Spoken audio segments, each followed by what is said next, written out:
Stoic instructions for the development of virtues. According to the Stoics, virtue is both necessary and desirable for happiness. Self-improvement requires growth in wisdom.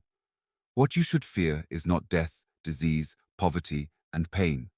More than 2,000 years ago, Stoic philosophers who combine logic, nature, and ethics to provide a unified account of the world, from ancient Greece and Rome, assumed a reliable way to live a fulfilling life. Their recipe was to become virtuous. According to them, virtue is the perfection of man's intellect and rationality.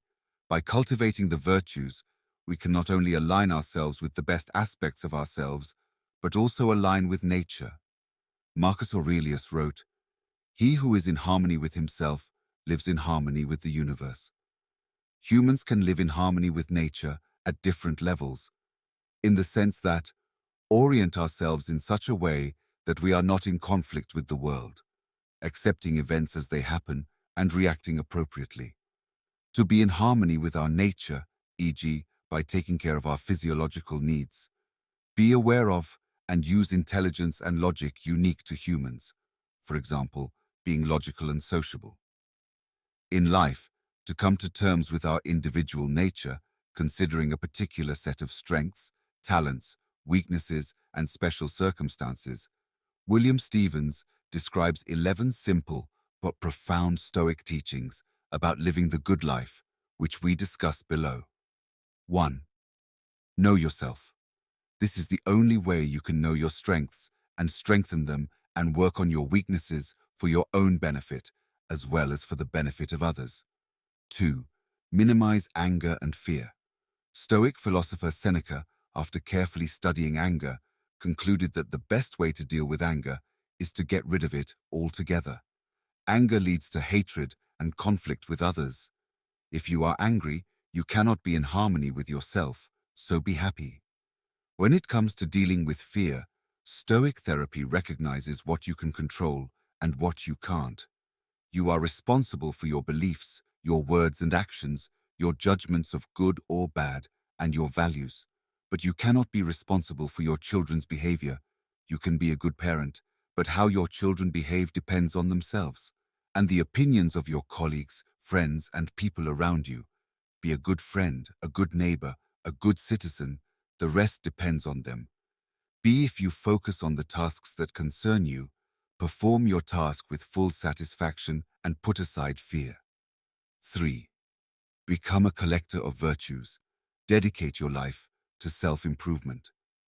For the Stoics, this meant cultivating the virtues of wisdom, benevolence, justice, courage, moderation, generosity, and love for others. The Stoics believed that virtue is both necessary and sufficient for happiness. Compare virtue with a commodity like gold. The more gold we hoard, the less gold there is for everyone else in the world. But virtue does not have such a characteristic. The acquisition of more virtues does not deprive anyone of its goodness. Also, nothing can take away your virtues, and in pursuing your virtues, you benefit others whose lives you touch. If you are just, brave, or benevolent, everyone who comes in contact with you will benefit from your justice, courage, and kindness. 4. Have compassion for others in a Stoic style.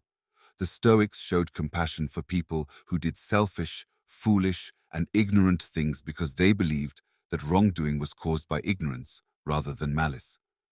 Thinking that others are acting on their own false beliefs makes it easier for them to understand and respond constructively to others' misbehavior. 5. Recognize that you are not alone. According to Stoic ethics, living a good life requires that you are not an isolated entity, separate from other people. You are a member of several layers of communities, contributing to the common good of your communities by using your strengths and talents and sharing what you have learned with others gives meaning to your life. 6. Do not be afraid of death. Mortality is an inevitable part of being human. Recognizing our human limitations, that our bodies will change and some things become more difficult and eventually impossible, is not terrible. Aging belongs to life. If you don't like being mortal, you don't like being human.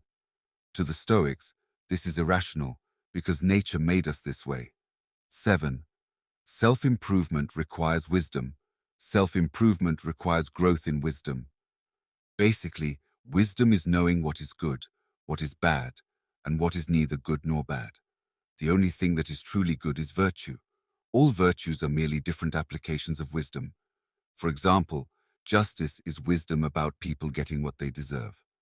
Courage is wisdom about what to fear and what not to fear. 8. True happiness cannot be lost. Happiness is a mental state. It's not something you'll find in your bank account. Often, people attribute happiness to external factors such as wealth, fame, and other popular concepts of success that are impermanent. According to Stoics, true happiness cannot be lost. If you cultivate virtues and become a good person, you will respect yourself. It is a type of well-being that goes beyond conditional happiness and factors beyond your control. 9. Don't be mean. According to the Stoics, what should be feared is not death, disease, poverty, and pain. Instead, what must be avoided at all costs is evil, malice, injustice, and violence. The good news is that each of us alone can choose to foster malice or kindness day by day. 10. Be a good student. If self-improvement is your goal, Stoics recommend giving yourself a daily report. Evaluate what you did well and what you did poorly. Recognize your mistakes and commit to doing better tomorrow.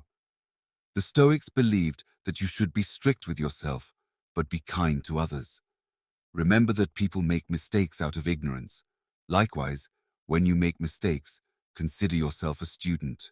You are learning and you will stumble. You are always striving to get better. Measure your progress by your past mistakes and don't beat yourself up. 11. Take care of yourself. If you ignore yourself, you ignore your talents and make it impossible for yourself to contribute to the greater good and achieve a meaningful life. Self-care is not selfish. Self-love is not letting go of your true needs. You have a responsibility to yourself to take care of your body, mind, and heart.